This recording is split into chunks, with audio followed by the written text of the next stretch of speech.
Hi, have you ever taken a personality test, such as the five-factor model or Myers-Briggs?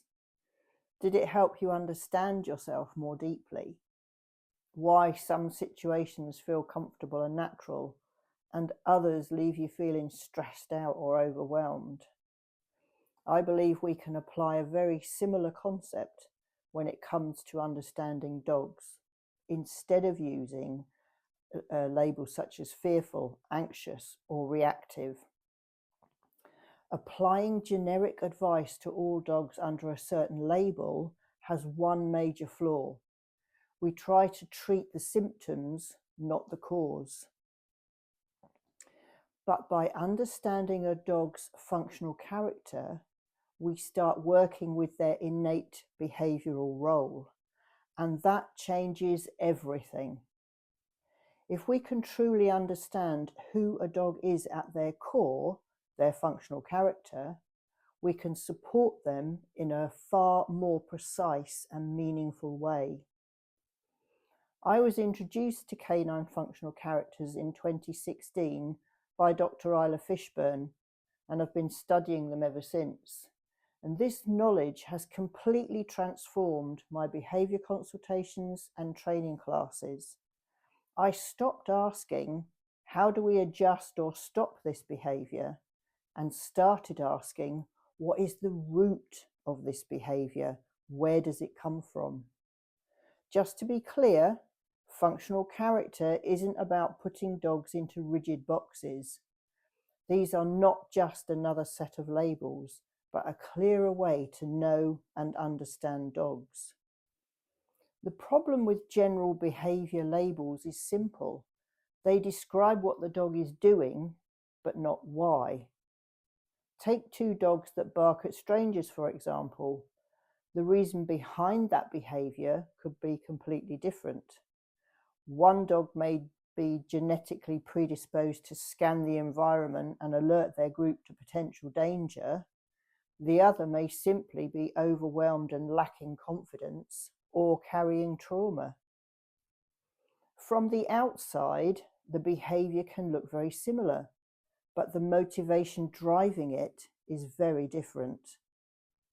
And if we don't understand that motivation, we risk applying the wrong solution. But how can we tease apart canine behaviour and get to the bottom of things quickly and easily? So what is functional character?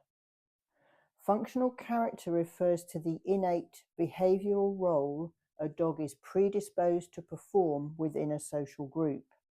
They are born with a set functional character, and this doesn't change throughout their lifetime. Functional character is not the same as breed traits, and it's not simply learned behaviour. They are core behavioural tendencies that influence how a dog interprets the world around them. They also explain the social interactions and dynamics within a group. Change the group or an individual, and you change the dynamics. Functional characters were first observed by the noted wolf biologist Dr Gordon Haber. He studied wolves for 42 years in Denali National Park in Alaska, and he observed that individuals had different roles within a group, and he called these functional characters. If you're interested in reading his research notes, they've appeared posthumously in the book Among Wolves, but you will need a box of tissues. Functional characters were then taken further by Dr Isla Fishburn, a conservation biologist and wolf expert, who gave meaningful titles to the 8 core and 1 associate character. When we understand a dog's functional character, we begin to see what motivates them, what stresses them, and how they process social information. We also begin to see what role they naturally try to perform within a group, particularly in a multi-dog household. Dogs can show elements of other characters, depending on the environment and situation and who's around at any given moment. But they each have one core functional character, And once this becomes clear, behaviour often starts to make far more sense. There are 8 core functional characters: defender, follower, guide, hunter, lone individual, observer, overseer, and peacekeeper, and 1 associate character, the nanny or guardian. But that isn't seen in an individual until they're about 18 months old. I'll briefly introduce each of them before looking at a few more closely for you. The defender. Defenders are responsible for protecting the group and the territory. They're quick to respond to perceived threats and often place themselves between their group and something they consider suspicious. When misunderstood, their behaviour can easily be labelled aggressive, but in reality, they are simply doing the job they are programmed for. Follower. Followers are highly social dogs who thrive on connection and reassurance. These are the dogs that run up to other dogs and go, "Hi, shall we play? Shall we play?" They tend to look to others, human or canine, for guidance. And when confident, they can be wonderful companions, but without appropriate social exposure, they can become anxious or uncertain. Guides. These are natural decision makers and have a strong instinct for self-preservation. They are calm, thoughtful dogs who often influence the behaviour of others through subtle communication rather than force. They may come across as stubborn, as they prefer to do things their own way. A little on that later. Hunter. Hunters are typically slim, agile, very fast-moving dogs, built for speed and rapid response to movement. Their attention is strongly drawn to anything that moves, and they have an almost endless to-do list of things to investigate, pursue, or track. Because of this high level of activity and mental engagement, many hunters can be quite lean, and guardians sometimes comment to me that they can be difficult to keep weight on. The lone individual. Lone individuals sit slightly apart from the typical group dynamic. They have big personal space bubbles and a very small network of friends. They are more independent and often less motivated by social interaction. These dogs are loners and content with their own company. More on those later. The observer. These are the worriers of the canine world. I call them worrywarts. Their role in a group is early danger detection. They are naturally vigilant, easily startled, and very sensitive to environmental change. Training can help them cope with the world more comfortably, but they will never become naturally bold dogs because worrying is part of the role that they perform. The overseer. Overseers are what I often describe as the quality assurance managers of the dog world. Their focus is on stability, predictability, and routine. They are most comfortable when life follows a predictable pattern and everything is where it should be. When things feel uncertain or out of place, overseers can become quite unsettled. They may bark persistently at their guardian, pull at clothing, or attempt to draw attention to something they feel that needs correcting, such as a briefcase or a handbag put in a different place. When we understand that drive for reassurance and order, many of their behaviours begin to make much more sense. The peacekeeper. Peacekeepers are social stabilizers. They intervene when tension builds within a group or between 2 individuals, diffusing conflict before it escalates. They are typically tolerant dogs who prefer harmony within the group. They may appear extremely submissive, particularly when puppies, or deferential to other dogs. The nanny associate character. This is an add-on character. It can't be seen in an individual until about the age of 18 months. So if you have an adult dog that shows unusually nurturing behaviour with puppies or very young dogs, the chances are they have a nanny associate character. Let's take a closer look at 3 characters that are often misunderstood. Excuse me. Defenders. Defenders may come to dog professionals because their behaviour has been labelled aggressive. Excuse me. They may bark at visitors, guard the home, or react strongly when unfamiliar dogs approach them or their family. However, from the defender's perspective, they are performing their role, managing risk. If we treat this as a training problem without recognizing the underlying role, we often end up fighting against the dog's instincts. Whereas when we understand the defender's character, the goal becomes appropriate boundaries and management and not suppressing the instinct entirely. Defenders are not fans of low confident individuals. I saw this very clearly with my own dog Ava when she was a puppy. She repeatedly targeted a 3-year-old male lone individual in the household. From the outside, I would have said it was bullying behaviour. This was at the point of me just discovering functional characters. But when I looked at it through the lens of functional character, it became clear that she was repeatedly challenging him, essentially asking, "Where's your strength?" He was the only male in the group. He had no strength because lone individuals are lower in confidence. Now, because Ava is part Staffy, this behaviour could so easily have been labelled aggression, and in different hands she might have been rehomed. But once I understood the underlying motivation, everything shifted. Instead of trying to suppress her instinct completely, the focus became about providing clearer boundaries and guidance so she could express her role as defender in a more appropriate way. Guides. Guides are fascinating because their influence is often quiet and subtle. They are not necessarily pushy dogs. In fact, many guides appear quite calm and thoughtful. But within group settings, they often influence the behaviour of others in remarkably effective ways.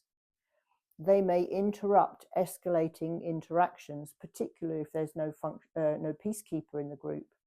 They may redirect movement or simply hold a stable presence that other dogs respond to. When people understand their guide properly, they often realise their dog has been trying to organise situations rather than control them. A real-life example of the stubbornness of the guide functional character comes from my own female guide. At just 10 weeks old, I was working with her on retrieving toys. After a few minutes, I thought, oh, she's completely zoned out. So I threw half a dozen toys across the floor and laughed, "Okay, go your own way, little one." And she immediately set about fetching the toys back to me one at a time. What can you say? An example of the guide's self-preserving instinct came from a female working border collie who attended a workshop several years ago. She lived with 2 male border collies, a defender and a follower, and all 3 dogs worked in the fields with their guardians and the guardian's sheep. The guardian's concern was that although the female border collie would help drive the sheep down to the barn, she refused to help pen them. Instead, she would climb up onto a trailer or a straw bale and watch the 2 male dogs finish the job. Now, when we viewed that through the lens of functional character, this made complete sense. As a guide, she was displaying a strong self-preservation instinct. Being in close proximity to use in a confined space like a barn carries risk, whereas out in the field, she could always create distance if needed. Without that understanding, this dog could quite easily have been labelled a failed sheepdog and ended up in rescue. The guardians were absolutely overjoyed. Lone individuals. These are another character that can be easily misunderstood in a world that often expects dogs to be highly social. They can appear aloof and disengaged, but that independence is simply part of their natural behavioural structure. These dogs often don't feel the same need for constant social interaction with other dogs. And when we recognise that, we can structure their lives in ways that respect that independence, rather than repeatedly pushing them into situations they find stressful. And I saw this a lot at my training classes years ago. In 2013, I was given a little 10-week-old crossbreed terrier by someone who didn't want him after he bit her daughter on the face whenever she picked him up. When he was 4, his functional character was assessed as a lone individual, which totally explained him not wanting to have anyone invade his personal space. He helped me understand so much about those dogs that hardly ever want to interact with anyone from their group, human or canine, and why he only had one dog that he would play with for his whole lifetime. He was about 10 inches at the shoulder, and his best buddy, a lurcher. Once we recognize a lone individual, the pressure to make them more social disappears. It also helps us to educate children more deeply about paying attention to a dog's warning growl. What's interesting is that once you start recognizing these roles, you begin to see the same patterns appearing again and again in different dogs, irrespective of breed or breed predisposition. If you're a trainer or behavior professional watching this, it's worth thinking about the dogs you've worked with over the years. Have you noticed certain patterns emerging? Dogs who seem to take on similar roles within households or social groups. Those patterns are often where functional character starts to reveal itself. For those of us working professionally with dogs, understanding functional character can be incredibly powerful because it encourages us to ask different questions and to look at various behaviours in a different way, through a different lens. Barking can have different motivations, as we know, but look physically identical. For example, a defender may bark at visitors coming into the home due to its defending, protecting role, and an observer may bark at them in an attempt to prevent them from approaching their personal space. Both dogs are barking at visitors, but both have different motivators. Once we understand a dog's functional character, we can begin designing strategies that align with the dog's nature instead of potentially working against it. And that often leads to more sustainable outcomes for both the dog and the guardian. However, let me be clear, we must understand that you cannot train functional characteristics or functional responses out of a dog. For example, you will never teach an observer to be brave. Neither can you teach a defender to be accepting of dogs running up to them on a walk. It's rude, they don't do it. Why this matters for dog guardians?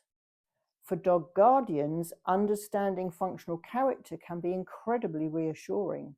Many people live with behaviours that feel confusing or frustrating or even worrying, and they're often told they simply need to train harder or be more consistent. But when we begin to understand a dog's functional character, we realise that many behaviours are not problems to be fixed. They are expressions of the role that dog is naturally inclined to perform. A dog who alerts to every unfamiliar sound may not be overly anxious. They may simply be an observer doing exactly what they're designed to do. A dog who positions themselves between their guardian and a stranger may not be aggressive. They may be a defender managing what they perceive as risk. And a dog who prefers to keep their distance from other dogs may not be antisocial. They may simply be a lone individual who's comfortable with a smaller social circle. Remember their big personal space bubble. It's very important to these guys. When guardians begin to see behaviour through the functional character lens, something important shifts.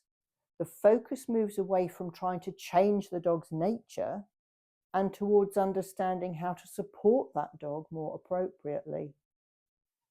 When we start working with who that dog actually is, life often becomes calmer and more predictable for both the dog and the human.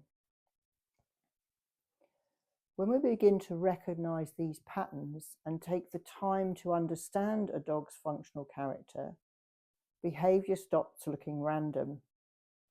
Instead, we start to see the purpose behind it. The motivations become clearer, the patterns begin to make sense, and many of the struggles people experience with their dogs start to look very different. Rather than trying to change the dog in front of us, we begin asking a more useful question: who is this dog? And what role are they naturally trying to perform? For me, that shift in perspective has been one of the most important pieces of the puzzle when it comes to helping dogs and their guardians live more successfully together. It's totally changed the way I look at things as a behaviourist. This is the approach I explore in depth in my workshops and educational work, where we assess dogs in real time and observe how these functional characters play out within a group. If you're a dog professional watching this and you're starting to recognise these patterns in dogs you work with, I genuinely love to hear your thoughts. Thank you so much for watching, and I'll be back shortly. Thanks for joining me. Bye.